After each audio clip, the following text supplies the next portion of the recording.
बिस्मिल्लाहिर्रहमानिर्रहीम अस्सलाम वालेकुम। अल्लाह पाक के नाम के साथ शुरू के जो बड़ा मेहरबान नहायत रहम करने वाला है। और आज मैं आपके साथ पंजाबी स्टाइल गुड़ वाले चावलों की रेसिपी शेयर कर रही हूँ। और उसके लिए मैंने लिए हैं हाफ के जी चावल और इनको मैंने 2 घंटे पहले साफ करके धो के अच्छी तरह से रख दिया था। और अब मैंने पानी को रखा है बॉयल करने के लिए। चावलों को मैं कर लूंगी बॉयल। अच्छी क्वालिटी के चावल होने चाहिए, तभी आपके चावल जो है वो अच्छे बनेंगे। और यहाँ पे मैंने चावल बॉयल कर लिए हैं और आपके साथ मेथड इस वजह से चावलों का नहीं शेयर किया है बॉयल करने का कि एक तो वीडियो लेंथी हो जाती है और सबको पता है कि चावल किस तरह से बॉयल होते हैं। और यहाँ पे मेरे पास है गुड़ जनाब, और हाफ के जी के साथ हाफ के जी ही मेरे पास गुड़ है। कुछ ड्राई फ्रूट्स हैं जिनमें एलमंड है, किशमिश है, कुछ छुहारे हैं मेरे पास। और अब मैं सबसे पहले जो है वो तैयार करूंगी चाशनी। और चाशनी तैयार करने के लिए मैंने रखा है पानी। 1 कप मैंने पानी लिया है और उसको मैंने जो है वो कढ़ाई में डाल के ऊपर फ्लेम पे रख दिया है। और नीचे आंच जो है मेरी तेज ही रहेगी। उसमें मैंने शामिल कर दिया है गुड़, और गुड़ को हम कर लेते हैं मेल्ट। अच्छी तरह से गुड़ को मेल्ट कर लेते हैं। जब तक मैं गुड़ को मेल्ट करती हूँ प्लीज़ मेरे चैनल को जो है सब्सक्राइब कर दें। और उसके बाद जो है मैं इसको चाशनी को छान लूँगी, स्ट्रेन कर लूँगी। और देखिए कितना अच्छा कलर है चाशनी का। और कुछ लोग जो कहते हैं, कंप्लेन करते हैं कि उनके चावल डार्क कलर के नहीं बनते हैं, तो आज देखें कि मेरे चावल कितने डार्क बन रहे हैं। गुड़ पे डिपेंड करता है। अगर तो गुड़ डार्क कलर का होगा तो चावल जो है वो डार्क बनेंगे, अगर डार्क कलर का नहीं होगा तो चावल डार्क कलर के नहीं बनेंगे। और ये चावल मैं बनाऊंगी घी में, और उसके लिए मैंने हस्बे ज़रूरत घी लिया है दोबारा से कढ़ाई में। और उसमें मैंने 3-4 इलायचियाँ, सब्ज़ इलायचियाँ शामिल कर दी हैं। और साथ मैंने शामिल कर दी है उसमें सौंफ। 2 टेबल स्पून मैंने इसमें सौंफ शामिल की है। मैं प्याज का तड़का नहीं लगाऊंगी, आप प्याज का तड़का भी लगा सकते हैं, सौंफ का भी लगा सकते हैं। मैं यहाँ पे सौंफ का तड़का लगा रही हूँ और उसमें मैंने शामिल की है ड्राई नट्स। और उसमें मैंने शामिल की है कोकोनट, छुहारे, और मेरे पास है किशमिश। किशमिश शामिल कर दिया। और बादाम के मैंने छिलके उतार लिए और छिलके उतार के बादाम भी मैंने इसमें शामिल कर दिए हैं।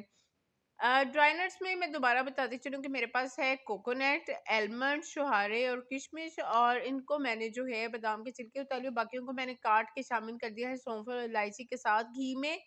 और इनको थोड़ा-सा जो है मैं रोस्ट कर लूँगी। रोस्ट किए हुए ड्राई नट्स का टेस्ट बढ़ जाता है। और रोस्ट करने के बाद मैं इसमें शामिल कर रही हूँ चाशनी। चाशनी जिसको मैंने स्ट्रेन करके रखा हुआ था। और उसके बाद मैं 2 चुटकी इसमें नमक शामिल कर रही हूँ। ये नमक शामिल करके जो है वो चावल बिल्कुल भी नमकीन नहीं होंगे, बल्कि फ्लेवर को इन्हेंस करेंगे, गुड़ वाले चावलों के फ्लेवर को। और दोबारा से जो है मैं इस चाशनी को थोड़ा-सा पका लेती हूँ ड्राई नट्स के साथ और सौंफ के साथ। और पकाने के बाद अब इसमें मैं शामिल करती हूँ चावल जो कि मैंने बॉयल किए हुए हैं। नीचे फ्लेम हमारा जो है वो हाई ही रहेगा। हाई फ्लेम पे जो है हम राइस तैयार करेंगे और चाशनी के पानी को इस तरह से चावल पकाते हुए हम कर लेंगे खुश्क। और आपसे इसके साथ ही मेरी एक रिक्वेस्ट है, और वो रिक्वेस्ट जनाब ये है कि मेरे चैनल को सपोर्ट करें। वीडियो पसंद आने की सूरत में वीडियो को लाइक और शेयर कर दिया करें। और जैसे ही ये पानी खुश्क हो रहा है तो उसके साथ मैं एक लेमन का रस जो है वो निचोड़ रही हूँ इसके अंदर। उससे क्या होगा कि चावल जो है ना वो ज़्यादा चिपकेंगे नहीं एक साथ, और निखरे-निखरे, खिले-खिले से ही रखेंगे। और बारिश का मौसम हो और गुड़ वाले चावल ना बने, ये तो बात जो है वो पॉसिबल ही नहीं हो सकती है। इसको इग्नोर नहीं किया जा सकता। पंजाबी लोग तो जो है क्रेज़ी हैं गुड़ वाले चावलों के। तो आप भी जो है इस रेसिपी को ट्राई कीजिएगा, घर में बनाइएगा गुड़ वाले चावल, एन्जॉय कीजिएगा रेनी सीज़न को। और हमारी चाशनी जो है वो ड्राई होने को है। जब पानी खुश्क हो जाता है, यहाँ पे पानी खुश्क हो गया है, तो हम इसको लगा लेंगे दम। दम जो है आप अपने हिसाब से लगा सकते हैं। मैंने जो है वो कपड़ा रख के दम लगाया है, आप इसके बगैर भी लगा सकते हैं। और आँच जो है उसको मैंने जो है पहले तेज़ किया है। फुल तेज़ करने के बाद 2 मिनट 3 मिनट मैं आँच को जो है वो स्लो कर दूँगी। 2 मिनट स्लो आंच पे रखने के बाद फिर मैं फ्लेम को बंद कर लूँगी। बहुत ज़्यादा दम नहीं लगाऊँगी, ज़रूरत नहीं है। और उसके बाद जो है कुछ देर चावलों को इसी तरह पड़े रहने देंगे, फिर हम चावल निकाल लेंगे। और ये है जनाब हमारे चावलों की फाइनल लुक, गुड़ वाले चावलों की फाइनल लुक। अगर आपको रेसिपी अच्छी लगी हो तो फीडबैक दीजिएगा। अपनी फैमिली का ख्याल रखिएगा, दुआओं में याद रखिएगा और चैनल को सपोर्ट करते रहिएगा। हमें आपकी सपोर्ट की बहुत ज़रूरत है।